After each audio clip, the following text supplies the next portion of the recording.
அனைவருக்குமே வணக்கம். சற்று முன் கிடைத்திருக்கக்கூடிய ஒரு மிக மிக முக்கியமான செய்தி ஒன்று வெளியாகி உள்ளது. சற்று முன் எடப்பாடி கதை முடிந்தது, 7 ஆண்டு சிறை உறுதி, இது மாதிரி செய்திகள் வெளியாயிருக்கு. ஸோ எடப்பாடி பழனிசாமி அவர்கள் பார்த்தீங்கன்னா அதிமுகவுடைய பொதுச் செயலாளராக தேர்வு செய்யப்பட்ட விவகாரத்தின் அடிப்படையில் இபிஎஸ் மனுவை பார்த்தீங்கன்னா இப்போ அதிரடியாக நேற்று நடந்த விவகாரத்தின் அடிப்படையில் எடப்பாடியுடைய கதை ஒட்டுமொத்தமாக முடிஞ்சிருக்கு. இதை பற்றி இந்த வீடியோவில் நம்ம முழுமையாக பார்க்கலாம். அதுக்கு முன்னாடி நம்ம சேனலுக்கு இப்போ தான் நீங்கள் முதல் முறையாக வந்திருக்கீங்க அப்படின்னா மறக்காமல் நம்மளுடைய சேனலை சப்ஸ்கிரைப் பண்ணி சப்போர்ட் பண்ணுங்கள். வாங்க வீடியோக்குள்ளே போகலாம். பார்த்தீங்கன்னா அதிமுகவுடைய பொதுச் செயலாளராக எடப்பாடி பழனிசாமி அவர்கள் இப்போ இருக்கா இல்லையா, ஏற்கனவே தேர்வு செய்யப்பட்ட எதிர்ப்பு தாக்கல் செய்யப்பட்ட வழக்கை நிராகரிக்க கோரி எடப்பாடி பழனிசாமி தாக்கல் செய்த மனுவை தள்ளுபடி செய்தது சென்னை உரிமையில் நீதிமன்றம் உத்தரவிட்டது.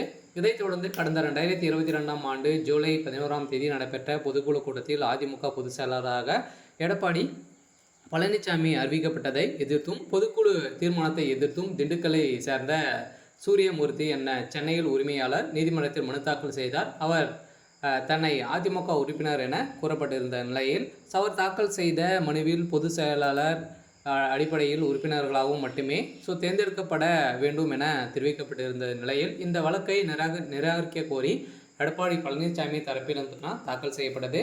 இந்த தாக்கல் செய்யப்பட்ட மனுவில் சூரியமூர்த்தி அதிமுக உறுப்பினரே அல்ல எனவும் உறுப்பினராக இல்லாத சூரியமூர்த்தி கட்சி செயல்பாடு குறித்து கேள்வி எழுப்ப முடியாது எனவும் தெரிவிக்கப்பட்டிருந்த நிலையில் இந்த வழக்கை விசாரிக்க 4வது உதவியாளர் நீதிமன்ற நீதிபதி சிவசக்திவேல் கண்ணன் கட்சி விதிப்படி பொது செயலாளர் கட்சியில் அடிப்படை உறுப்பினரால் தேர்வு செய்யப்பட வேண்டும் என உத்தரவிட்டிருக்கக்கூடிய நிலையில் தான் இப்போ அதிரடியாக வருகின்ற சட்டமன்ற தேர்தல் நெருங்கி வரும் நிலையெல்லாம் எடப்பாடியுடைய கதை முடிக்கக்கூடிய அளவிற்கு இவர் மீது பார்த்தீங்கன்னா நிறைய புகார்கள் குவிந்திருக்கு இல்லையா. புகுந்த ஏற்கனவே பார்த்தீங்கன்னா அதிமுக சல்லியாக தான் உயர்ந்திருக்கு.